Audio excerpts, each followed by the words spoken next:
In case you've never been to a speaker series call by the Learning and Development team, I'm just going to do like a quick overview of what these calls are for, and then I'll introduce our speaker and we'll get right to it.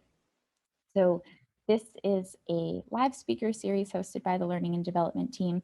We try to do these about once a month, and we bring in really amazing external speakers from all different industries to come and share their expertise about whatever their focus area is.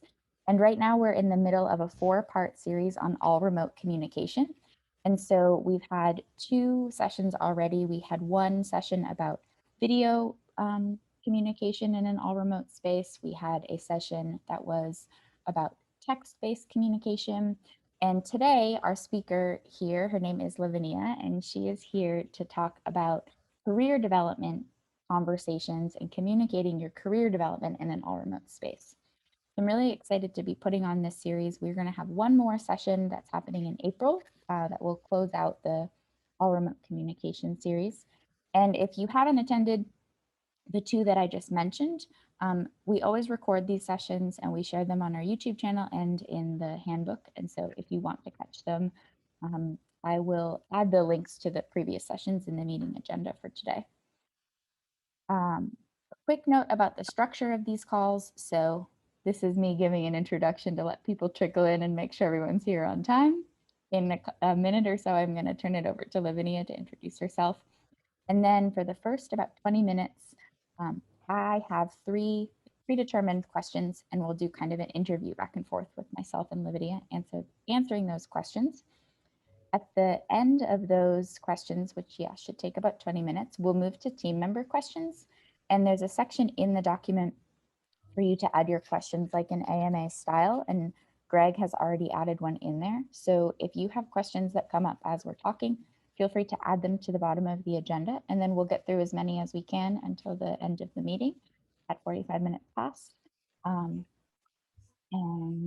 I'll remind you after the second question or so, if new people join, to add any questions that you have for Lavinia. And then I think that's all. So I am going to pass it over to Lavinia to introduce herself before we get into the first question. Awesome. Hello, everyone. I am Lavinia. I'm from Bucharest, Romania. I've been designing learning programs and career development programs for about 10 years now, both in higher education and in a corporate setting. Right now, I went all by myself, and I'm building a platform for learning and development professionals, such as Samantha, to upskill themselves and just make sure that they are ready to build nice learning programs, nice useful learning programs for their colleagues. I'm super passionate about the subject, so really excited to answer your questions and just tell you some of the thoughts I have. Yeah, cool. Well, I've been following Lavinia for a while on LinkedIn and was really excited when she said yes, that she'd come chat with us today. So really looking forward to this conversation.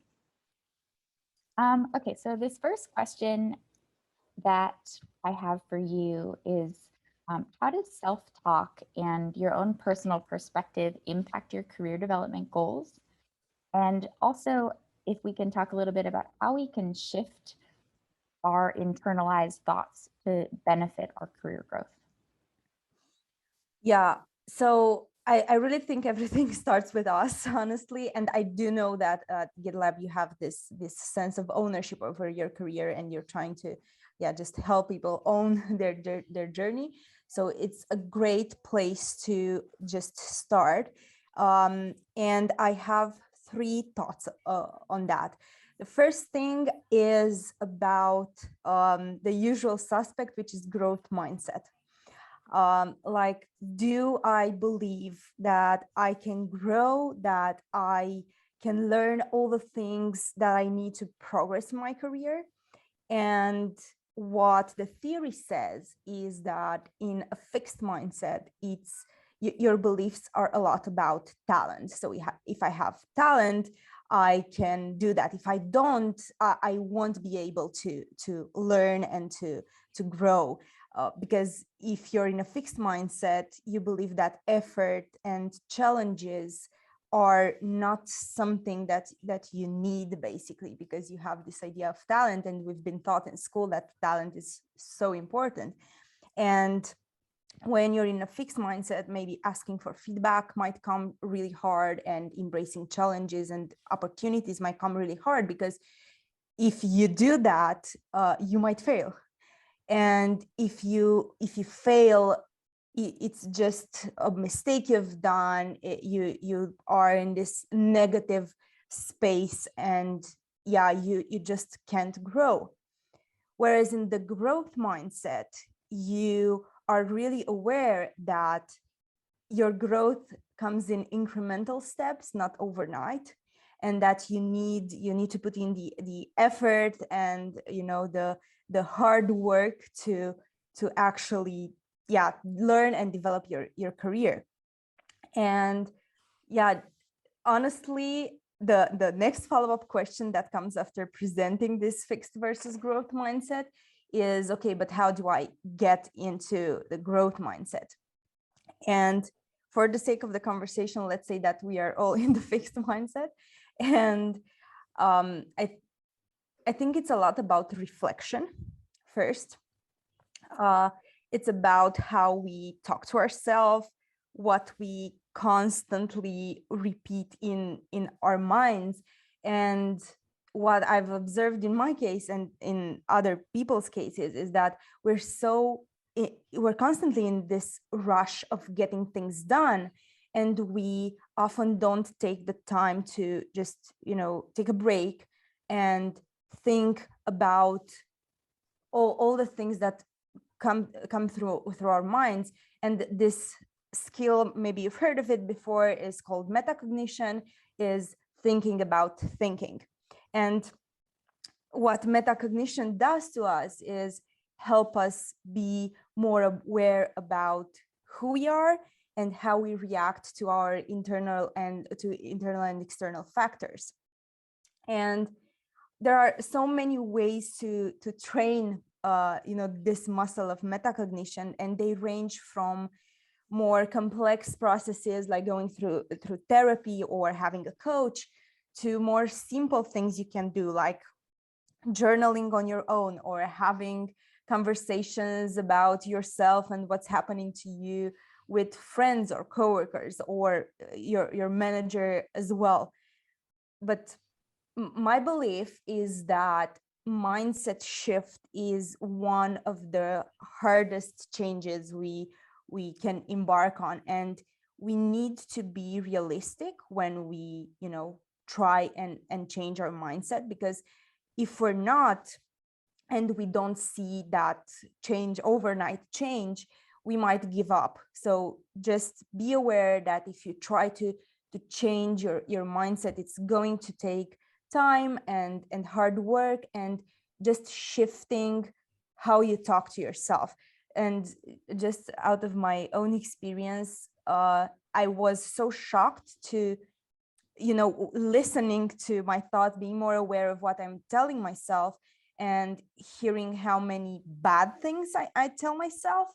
And obviously it's not enough. And I did this exercise where I just wrote the bad things I was telling myself, and then wrote down exactly what I want to tell myself. And I was just, I remember being in my car and driving and saying those things out loud, because you've been telling bad things to yourself for so long that your neural pathways are so ingrained in your brain, and to unlearn those, it just takes time and intentional effort to do that.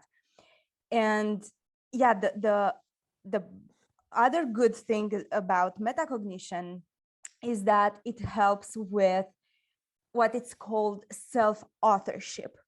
And self-authorship means being aware of your beliefs, your attitudes, your principles, your values, what you want in life, and ultimately what you want in your career. And why I think it's really, really important to have self-authorship, especially now, is because we have so much information, we take in about other people's careers, both externally and internally. And, we might be prone to follow those paths that seem cool to others or seem fulfilling to others, but might not be fulfilling for ourselves. So having self-authorship, knowing who you are and what you want, will help you with making the right decisions for your career. So yeah, I've talked a lot, but it's a subject I really love. Yeah, no, this is awesome. Thank you so much for sharing that. And I feel like it's just making me think of two things. I think that the self authorship is really fascinating, and I will have to go read more up on it because I, you know, conceptually understand what you're saying, but haven't heard the phrase before and would love to go learn more about that because I think it does really align to like what career development is like here at GitLab. And I think that as individual team members, there's like support from leadership and managers to grow your career. And that kind of support probably looks a lot different depending on who your manager is. But there's also like some serious onus on individuals to be the ones to lead those conversations. And so I think that that's a really important attitude to have towards career development here. And then I also just wanted to share because it's cool how related it is. I was listening to a podcast yesterday and can't remember the title, but it was about the conversations like that we have with ourselves and like the stories we tell ourselves. And one of the exercises they shared was like thinking about the kind of person that you want to become, like whether that's in your career or just in your life or, the kind of friend or partner or parent, whatever that you want to become. And then like think about how that person would talk to themselves and then practice talking to yourself like that. And I thought that that was a really like interesting exercise to kind of have this almost idealized version of whatever goal you have and trying to think about how that person would talk to themselves. Nice.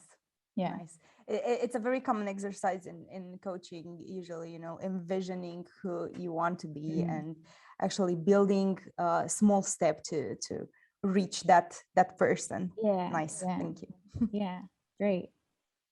Okay, I'm going to move us on to this second question, which doesn't feel like a supernatural shift from the conversation we just had, but we'll go with it anyways. So the question is, what makes career conversations with managers in an all remote workspace difficult? And then also, if you want to talk about this at the same time, is how can managers support their ICs, individual contributors, to have these career conversations?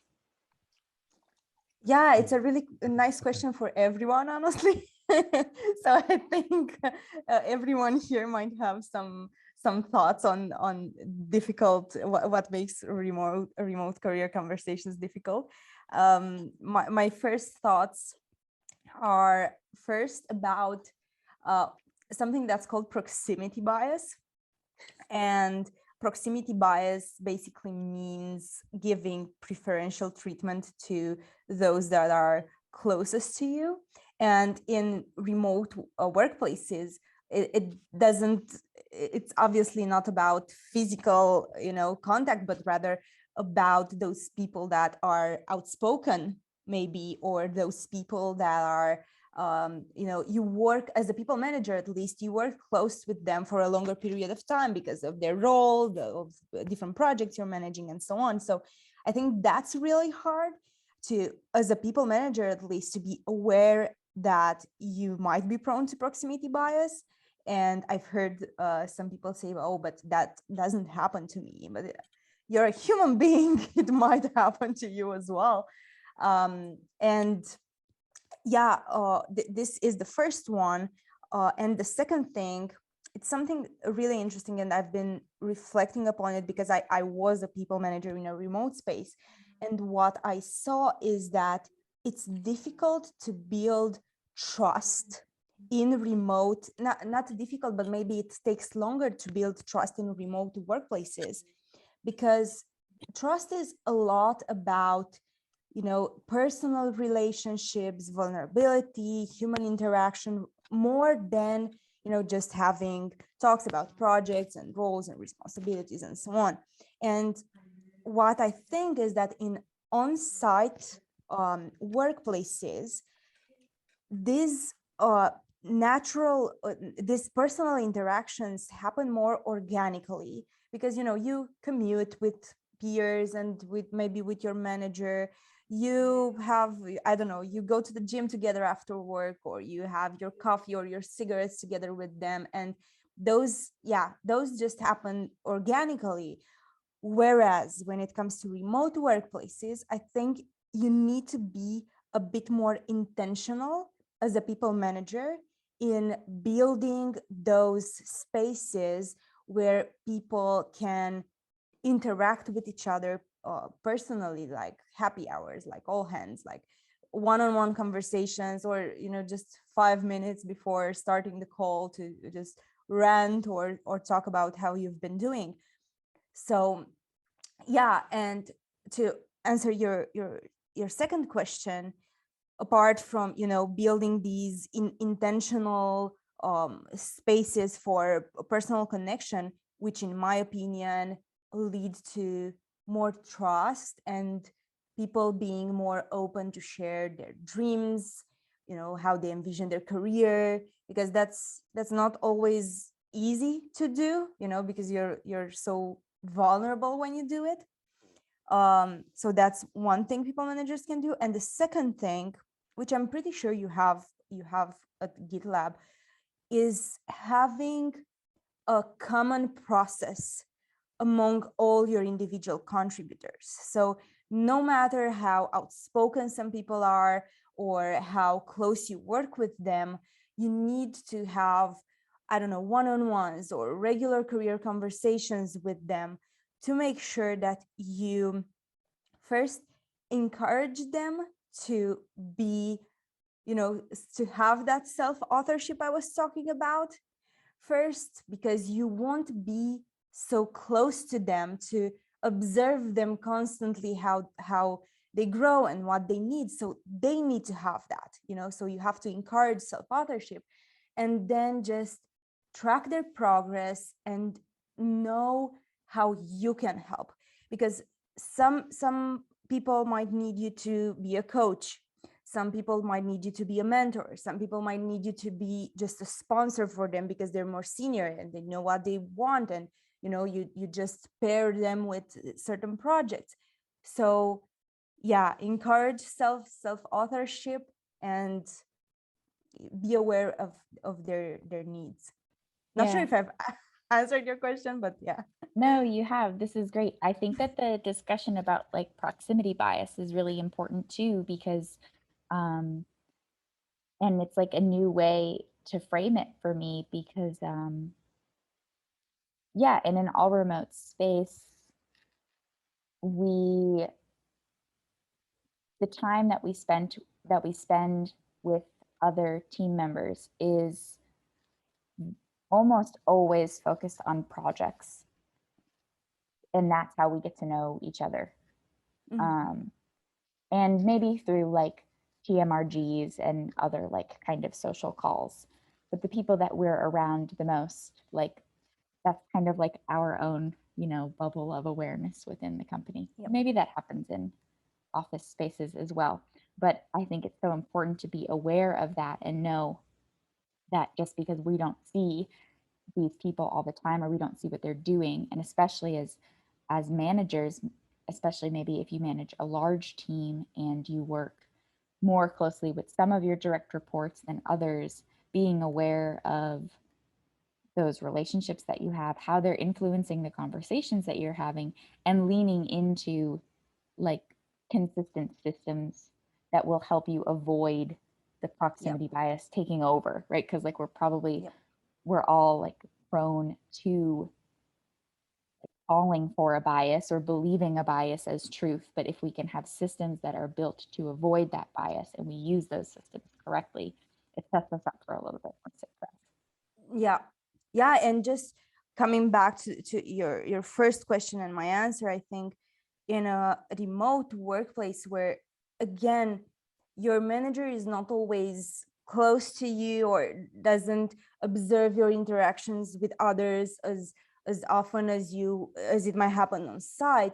You really need to, again, be aware of yourself, be aware of what you need, uh, just communicate those needs honestly. And I was thinking that it doesn't even matter how you on which channel you communicate, because we had that chat about the two of us about async versus synchronous communication, and maybe even async systems can work for career development as well, like having your plans written, sending them over to your people manager, just so they know you're on track, you keep growing, and so on. So yeah, I think it's really important being the owner of your career in remote workplaces. Yeah. And I'll just add just a quick plug for the career development and mobility resources that we have in case there are team members on here who haven't used them before, or maybe you're new and you didn't know that we had them. But we have a few different formats that you can use. And also, you're welcome to create your own format to have your own, we call them individual growth plans. And it's linked up at the top of the doc in the GitLab team member resources section. So check that out if you are, needing like some sort of system to start this, self-authorship of your career. Okay, before we move on to this last question, I'm just going to remind anyone, if you have questions that you want to ask Lavinia, please put them at the bottom of the doc and we'll get to them for this last question from me. Okay, so this last question from me, and this kind of, the way that we kind of structured these questions and relating career development to communication was like, how do we communicate to ourselves and like this internal talk, to our managers and the people that we work closest with at GitLab, and then externally to like our larger network, to the world, whoever you want to communicate to. And so this question is like that third level. And so I'm wondering, what kind of impact does sharing career development externally have on your long-term growth? And then also, if you can speak about how you can share it efficiently and effectively, especially like maybe for people who, don't love sharing on LinkedIn, like, that's like not something that they love to do. Yeah, awesome. Yeah, so I might be biased here, I have to say, because I am a promoter. I've been doing this for a while, and I am a promoter of sharing your work out there. And I think there are so many benefits to doing that. The first one I can think of is related to your own learning process, because the truth is that when you go out there and share your knowledge, you need to kind of double check to make sure that you're not bullshitting people or something. So it's a good way to be aware of what you know, of what you don't know yet, and you might want to double check before putting your knowledge out there.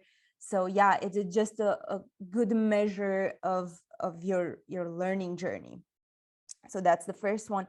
The second one, and which I think is so important, is that sharing your knowledge out there is also an invitation to others to build upon it. So you say something, let's give the LinkedIn example, because that's the one fresh in my mind. So you say something on LinkedIn and someone comments and with an insight, and then you comment, and it starts this learning loop on building on each other's knowledge, which I think it's a really great growth tool for everyone, social learning. And yeah, the third one, which might be really obvious, is that you'll be more visible for different opportunities, and I think both for internal mobility opportunities and for the external ones. If you choose to go to go to another organization, or just be involved in another project, people will know that you have a certain expertise and you could help in different settings. And for the second question, it's funny because I keep going back to self-authorship because I think it's really important. Um, because you asked how can you communicate effectively, and again, I think it's really important to know what you want to communicate, which are your career goals, to choose even the channel you use, because you mentioned LinkedIn might not be the best for everyone. Yeah, just it will help you choose your channel, and it will help you choose the topics you want to talk about, having that awareness of who you are. And there are so many so many ways of doing that, like so many spaces created right now. Maybe 20 years ago it would have been a problem, but right now, honestly, if you want to go out there, yeah, maybe LinkedIn is not the best option, but you have communities of practice, for example, which I think they are great. And I know there communities of practice out there for literally everything. And in my opinion, to actually be effective in engaging in communities of practice, you don't have to be just a stalker. I have to say, like, just watching threads and watching what other people are asking and answering, but rather be involved. Like, choose one community of practice that you actually like and it's useful for you, and get actively involved in it, like host sessions or offer your support, or yeah, just answer questions and all that. Just be a bit more active than you would usually be in other communities where you're just, maybe they are not the focus of your career. And yeah, all the learning, building, and the working out loud movement is out there. You can I've seen this example, so interesting example of one person who opened a blog, and it wasn't for other people, it was just for themselves to reflect upon their learning journey, so that's even a thing right now. And yeah, if you want to build something there, then there's the building out loud program where you actually can get feedback on your work. And so yeah, there are amazing opportunities out there. Yeah, that's awesome. It makes me think a couple months ago, I had a conversation with someone who used to work at GitLab, and she and I were talking about how important it is to like grow your career brand both internally and externally, so Mm-hmm. that and making sure it like aligns with where you want to go. And so like, internally, if you are working towards moving to a different department, right, you want to like be involved in those conversations that that department is having. And so people start to associate like you with whatever Mm-hmm. department you're trying to go to. And the same for external. And she, like, her reminder of how important that is internally as well, I thought was really great. And I think at GitLab, we use Slack for a lot of conversation, and we use issues as well. And so I think the fact that we work so transparently, and like, if I wanted to become an engineer, I could be following along with those engineering conversations whenever I want to, and be contributing to them as I saw opportunities to, which I think is a way that if you don't love LinkedIn and you want to grow at GitLab specifically, there's opportunities for you to kind of build those communities within the company using the transparent communication that we're already using. Yeah, yeah. And I've seen your handbook on career development, and I've seen you have like so many opportunities for, like, I really appreciate how many opportunities you have compared to other companies. Like, I've seen you have internships, and you give people the space to work on projects that are not, within their team. Yeah, just being out there involved, just like you mentioned, in different projects, and even helping out or being an apprentice, that's a great way to show your interest in growing internally. Yeah, yeah, great. Okay, so we have just about 15 minutes left of the call, and we've got 2 questions. And so I'm going to see if these people are on the call and want to voice their questions. And Greg, it looks like you have the first one. Do you want to come off mute and ask your question, Greg? If not, I can voice it for you. Yeah, that's no problem. Hi, I had a question around when it's okay to start those conversations. If you just join GitLab, especially when what you're hoping to, I suppose, go to is in another department, because that seems awkward, right? Anyway. Yeah. Yeah. So honestly, my first thought would be like as early as possible, because for 2 reasons. First, even if you want to move to another department, your people manager might be, might have the connections you need to actually, reach your goal and move to that other department. And because as a former people manager, what I can say is that it's fine for me to know that you want to move to another department, because I can prepare beforehand, like I have the comfort of knowing you have that intention. And yeah, I won't be surprised with you just coming, tomorrow I want to move into marketing department or any other department, So I would say as early as possible to make sure that you receive the support you need, and for, to give some comfort to your people manager as well. Yeah, And I also, Sam, I know you have an answer as well. yeah, I just added an example in here because we encourage like team members to start having their career development conversations with their manager really early, because it's a huge part of your growth here at GitLab, making sure that you are on a path to grow the career that you want to while you're here. And as an example, the learning and development team has a job specific onboarding issue, as a lot of teams do. And one of the tasks, like for new team members on the learning and development team, within their first 3 months, one of their tasks is to have a career development conversation with their manager and to work on their individual growth plan. And so, like, right from the start, we're like wanting team members to be thinking about where they see themselves growing and developing here at GitLab. And so, yeah, just encouraging that early conversation.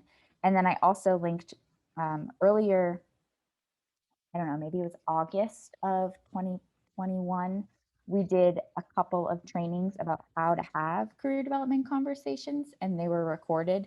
And so, Greg, if you weren't here then, you can go and watch that recording, and it would give you some like tips on how you could bring up your first career development conversation. Sure, that's great. Thanks. That helps. Sure. Thanks for the question, Greg. Jerome, you have the next one. Do you want to voice it? Yeah, happy to. Hi, Lavinia. Thanks for the. I was enjoying the bit around fixed and growth mindset, and yeah, thanks for sharing your ideas of how we cultivate in ourselves. I guess I was just interested in, if you're working with someone else, whether that's direct reports or someone in your team. It could even be something outside of maybe a family member. But have you seen any sort of tactics work to help encourage people to move out of a fixed mindset? Yeah, that's a hard one. The first thought that comes to mind is that just telling them will never work. That's the basics. But being kind of a coach to them more than telling them, and often I have this idea of holding the mirror in front of them, so they listen to themselves and just voicing out their thoughts, like repeating with your own words what you're hearing. So what I'm hearing is that you're saying that this won't help you, blah blah blah.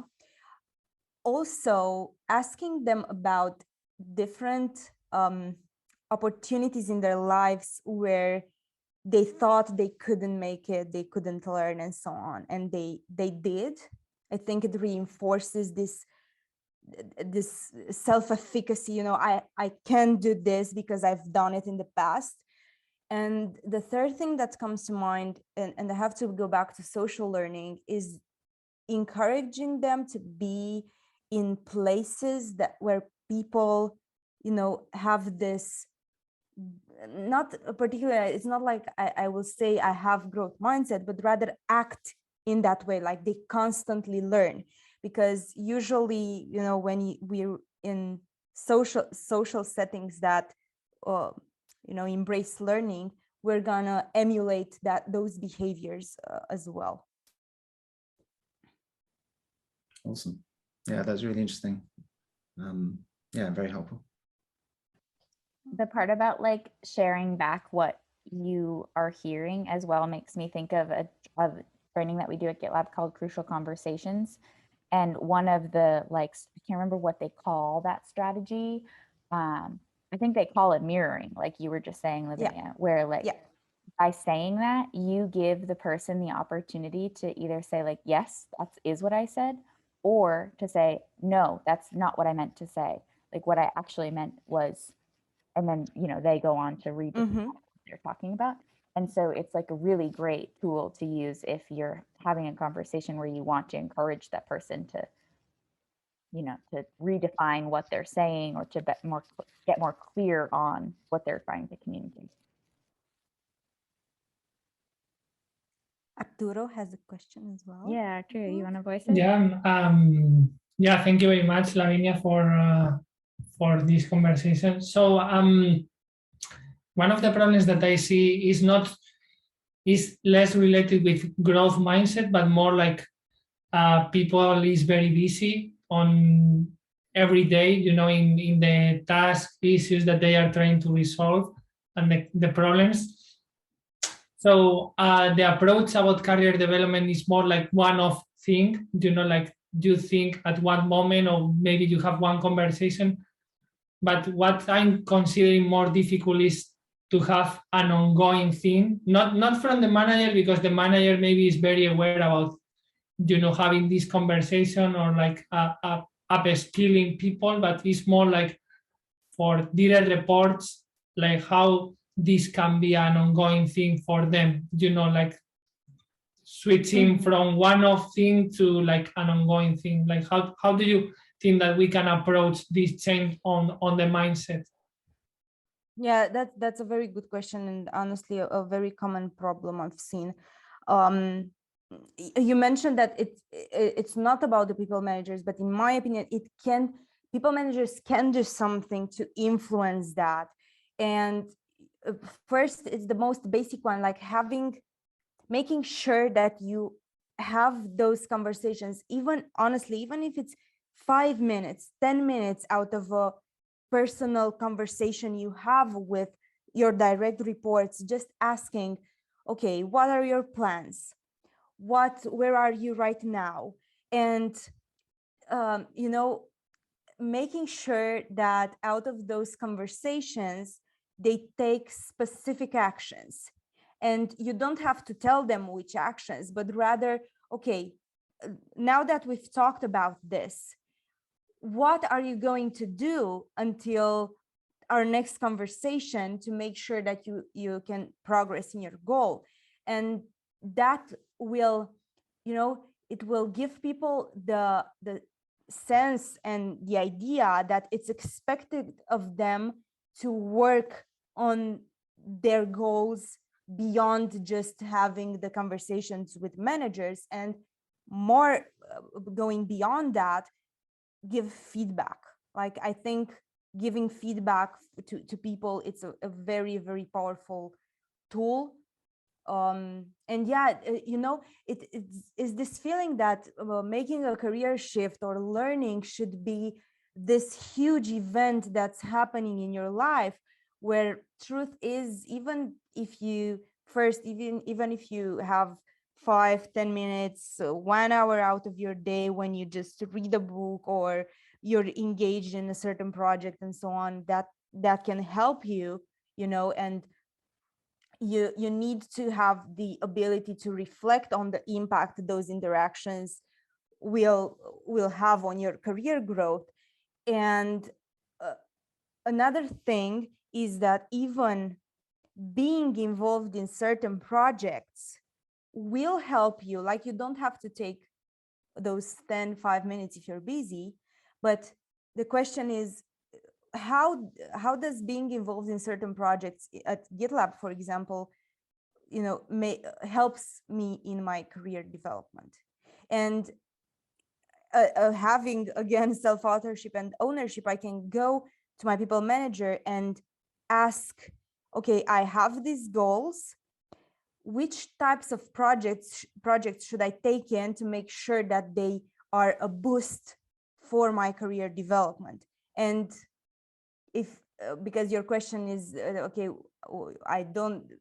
people maybe don't have those abilities, just frame them like this. When you give them a new project, make them aware that that will help their career development as well. Yeah, so rambling thoughts, but Yeah, no, thank you. Yeah, very good. Yeah, I think that's great because it's more than just saying like you need to take this course to grow your career. It's like telling the story about what projects you're working on and how those are contributing to your career growth, even if they're part of your role description, right? It doesn't have to be like a thing. It's like what you're learning in that new project.